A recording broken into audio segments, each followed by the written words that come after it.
People are wearing face masks to protect themselves from the novel coronavirus, and some of those masks are made right here in the valley.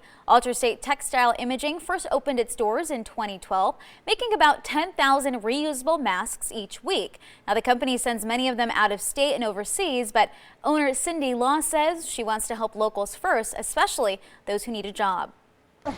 If there's sewers out there that need a job, we have them. Same with cutters. We're going as fast as we can to get them out. The company also says they can personalize the face masks by adding company logos or your name.